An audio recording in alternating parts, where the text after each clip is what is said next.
matin, 5h, 7h, Mathieu Noël. Voici pour les titres de l'actualité de ce 17 septembre 2018. Et l'actualité, c'est aussi aujourd'hui l'ouverture de la Semaine européenne de la mobilité, avec en toile de fond cette question majeure: à quoi va ressembler la ville de demain? Manal Rajdi, bonjour. Bonjour. Vous êtes architecte, ancien collaborateur de Jean Nouvel, fondateur du cabinet Oxo Architecte. Votre métier, c'est de penser nos villes dans un futur proche. Déjà, quelle est la grosse tendance du moment, le tournant qui, selon vous, va marquer les années 2020? Alors, c'est la ville intelligente, je dirais même la ville des intelligences. C'est une intelligence à la fois économique, une intelligence technologique, sociale et environnementale. Donc les villes de demain, ce seront des villes qui vont être à la fois poussées vers une mobilité réduite, c'est-à-dire qu'on va réduire la part de la voiture personnelle, j'ai envie de dire, dans l'espace public, et on va donner beaucoup plus d'espace public et de lieux pour les gens. Donc là, par exemple, toutes ces histoires de voitures autonomes, c'est des voitures personnelles, les voitures autonomes. En fait, ça, c'est pas l'avenir selon vous. Pour vous, c'est plutôt le transport collectif. Alors la voiture autonome, il faut le voir comme étant un élément qui va permettre une circulation continue.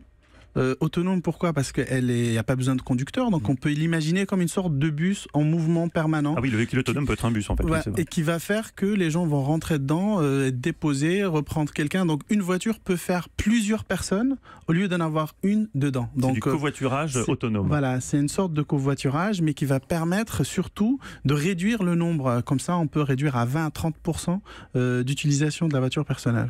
Eva Rock. Est-ce que l'architecte que vous êtes arrive à imaginer les transports en commun de ce futur proche aussi? Alors oui, parce que autant on réduit la part de la voiture personnelle, l'utilisation, autant il faut investir sur les transports publics et les rénover.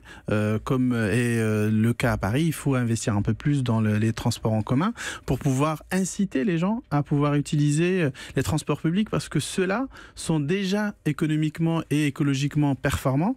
Donc il faut les moderniser et les rendre beaucoup plus efficaces. Moi, j'ai une question politique presque.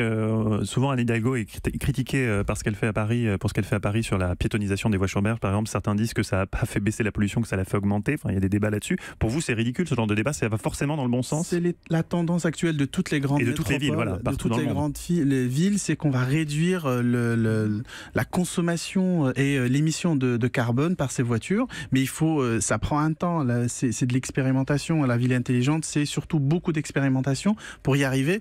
Et l'un des chantiers, c'est de réduire la voiture personnelle en augmentant la surface et de l'utilisation de l'espace public par les piétons. Un mot d'architecture pure et dure, si j'ose dire. Vous parlez souvent de biomimétisme. Qu'est-ce que c'est que cette tendance du biomimétisme dans l'architecture? Je vais vous l'expliquer en 2 mots. Ouais. C'est très simple, c'est l'inspiration de la nature. Et par exemple, pour tout ce qui est transport, en nous, il y a un système qui est hyper fonctionnel, c'est la circulation du sang, et c'est de ça dont il faut s'inspirer pour les villes. Nos veines se dilatent, se contractent, mais c'est un flux permanent. Pour moi, la ville de demain, la ville intelligente, les circulations intelligentes, ça va être la même chose. C'est-à-dire qu'il y a des véhicules qui circulent en permanence, transportent, mais pour que ça soit efficace, comme dans notre corps, il y a des capteurs. Il faut installer des capteurs dans la ville qui vont faire que la voiture va s'arrêter à telle adresse, avec le GPS va chercher l'autre personne en faisant un petit coup à droite, au lieu de rajouter une deuxième voiture. Et donc s'inspirer de modèles existants efficaces, ça a mis des millénaires dans notre corps à être aussi efficace que ça, et ça ne s'arrête pas. Donc quand on veut s'inspirer de la nature ou de la biologie, il faut observer. Et quand les villes deviendront aussi efficaces que le corps humain, il y aura quasiment pas d'émissions de CO2, parce que il y aura une espèce de contrôle permanent et une sorte de recyclage comme notre corps le fait en permanence. Donc c'est vers la ville intelligente, on va tendre vers cette logique du biomimétisme et de la ville hyper efficace. Un dernier mot sur ce projet dingue qui va avoir le jour à Paris dans quelques années. Ça s'appelle 1000 arbres. C'est un véritable vaisseau flottant au-dessus du périphérique dans le 17e arrondissement de Paris. Vous nous en dites un mot? C'est quoi ce projet démentiel? Alors c'est un projet, justement, c'est un projet aussi très dense, où on a essayé d'être environnemental, écologique, social.